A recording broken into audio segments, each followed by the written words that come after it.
নতুন বছরের শুরুতেই রাশিয়ায় ক্যান্সার ভ্যাকসিনের প্রয়োগ শুরু।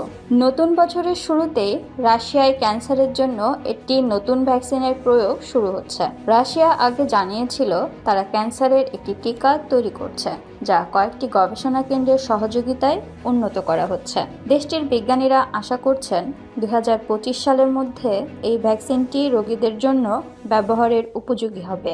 রাশিয়ার গামলেয়া ন্যাশনাল রিসার্চ সেন্টারের পরিচালক আলেকজান্ডার গিন্সবার্গ জানিয়েছেন, আগামী বছরে হার্টস অ্যান্ড অ্যানকোলজিক্যাল রিসার্চ ইনস্টিটিউট ও ব্লোখিন ক্যান্সার সেন্টারে সীমিত পরিসরে ভ্যাকসিনটির প্রয়োগ শুরু হবে। পরীক্ষায় দেখা গেছে এই ভ্যাকসিন টিউমারের বৃদ্ধি এবং মেটাস্টেজ ক্যান্সারের ছড়ানো রোধ করতে সাহায্য করে। তবে ক্যান্সারের কোনো ধরনের চিকিৎসায় এই ভ্যাকসিন কার্যকর হবে এবং এর কার্যকারিতা কতটা তা এখনো পরিষ্কার নয়। রাশিয়ার বিজ্ঞানীরা mRNA প্রযুক্তি ব্যবহার করে ভ্যাকসিন তৈরি করেছেন, যা কোভিড-19 ভ্যাকসিন তৈরিতে ব্যবহৃত হয়েছিল।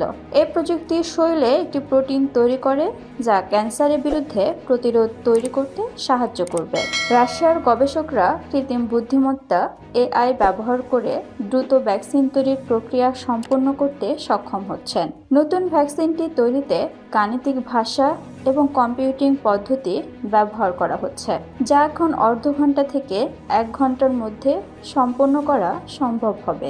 এর আগে 2023 সালে যুক্তরাষ্ট্র সরকার একটি জার্মান বায়োটেকনোলজি কোম্পানির সঙ্গে ক্যান্সারের চিকিৎসার জন্য একটি চুক্তি স্বাক্ষর করেছে। এছাড়া ওষুধ company Moderna and mark and company বর্তমানে ত্বকের ক্যান্সারের ভ্যাকসিন নিয়ে কাজ করছে। বাজারে ইতোমধ্যেই এমন ভ্যাকসিন রয়েছে যা ক্যান্সার প্রতিরোধের কাজ করে, যেমন হিউম্যান প্যাপিলোমা ভাইরাসের বিরুদ্ধে লড়াই করা ভ্যাকসিন, যা সার্ভিক্যাল ক্যান্সার প্রতিরোধে সহায়তা করে।